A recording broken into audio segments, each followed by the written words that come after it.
Why do people do what they do? Welcome back to Closer to Your Higher Self.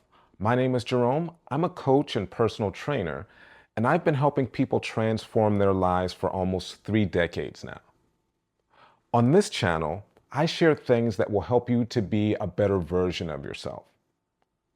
In my first video, I talked a little about my story and about why I decided to start a YouTube channel at 55. So if you haven't seen that one, check it out. And if my content resonates with you and you'd like to see more of it, please hit that like button, consider subscribing, and share it with anyone you think would benefit from it. In this video, I want to talk about what my friend calls one of my Jeromeisms, these phrases that I coin. And that phrase is, people do what they do because they are who they are. Now, you may be thinking, what does that even mean? So here's the point. Many times we can drive ourselves crazy trying to figure out the motivation behind people's actions. The cashier in Starbucks was rude. Your neighbor exploded on you for no reason. Your boss was insensitive. And we say, why would they do that to me? I can't believe it. But see, you're making it personal, and it's not about you. It's their character. Why did they do those things? Because that's who they are. People do what they do because they are who they are.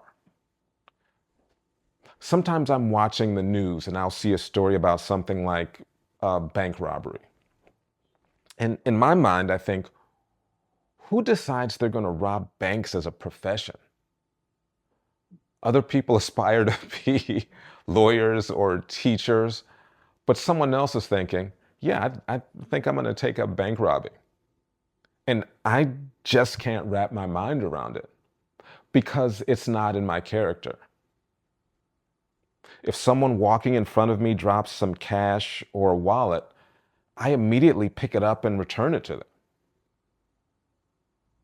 So one day, a few years ago, I was watching TV while I was wrapping some Christmas presents.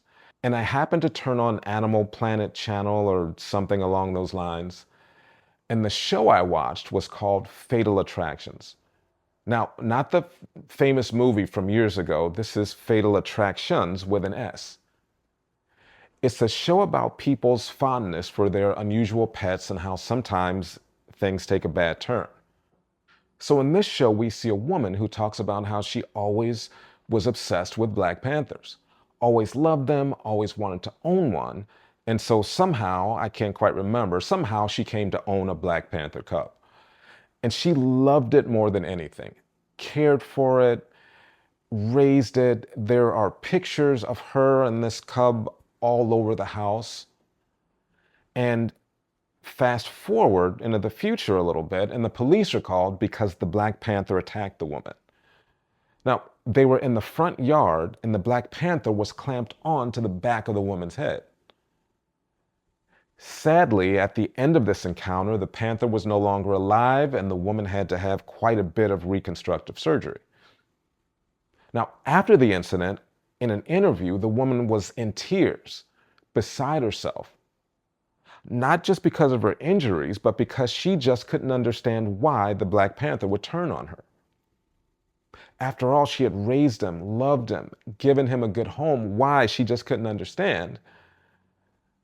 And I thought, ooh, I know. It acted according to its instincts. It was doing what panthers do. And people are much the same. Now, along the same lines, I'll talk to someone who's distraught because a partner cheated on them. And they're devastated like anyone would be. I can't believe they did that to me. Why?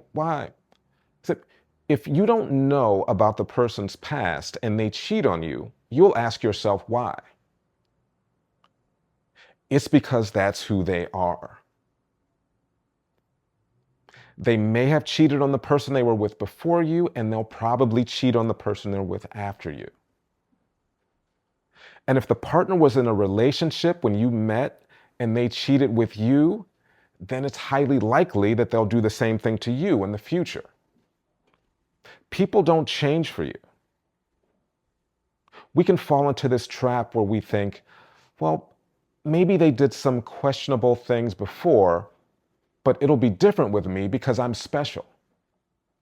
Well, you may be special, but it's not about you. If someone mistreats strangers, family members, and waiters, it's just a matter of time before it's your turn. Now, when these things happen, it's normal to feel bad or inadequate and ask yourself what you did wrong or what you could have done differently. Nothing. And it's at this point that you have to realize it's not your fault. So you can absolve yourself of any feelings of regret for not being enough because it's not personal. Just like the panther in the previous story, no matter what you do, you don't have control over how people behave. So what can we do? First, don't blame yourself for other people's character flaws. Be compassionate with yourself the same way you would be compassionate with a close friend. Second, make character a priority when choosing romantic partners, friends, and business associates. Pay close attention to how they treat people, because most likely they'll treat you the same way in the future. Anybody can be on their best behavior for 90 days.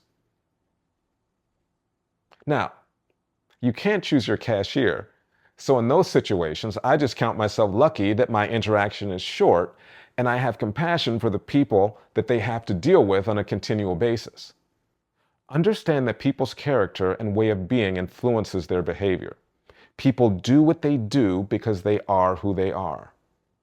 Remembering this can take some of the emotional charge out of events so that you don't have to carry emotional baggage from these interactions.